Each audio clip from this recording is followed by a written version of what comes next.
Balikan natin ang mga report sa report mula kay Noche Cacas, riding in tandem na may dalang baril at granada na aresto sa Makati. Noche Cacas, please come in.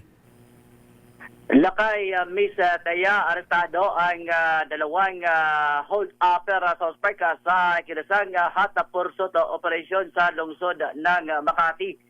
Ayon sa report ng National Capital Region Police Office, nagsimula ang insidente ng tutukan ng baril ng dalawang lalaki ang isang tendera at sapilitang kinuha ang cellphone sa katumakas ng makarating sa pulisya. Agad itinimbre ang impormasyon sa pamamagitan ng radio ang insidente sa mga rumurundang Tactical Motorcycle Riders Unit o TMRU sa Malugay Street, Barangay San Antonio sa lungsod.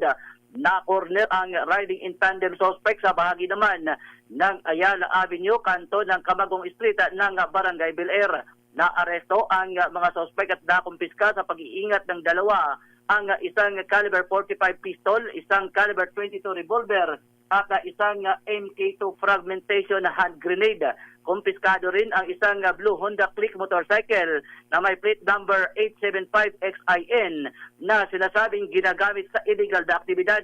Ang mga naarestong individual na parehong residente ng Barangay Palingon Tipas sa lungsod ng Taguig ay maharap ngayon sa kasong paglabag sa Republic Act 10591.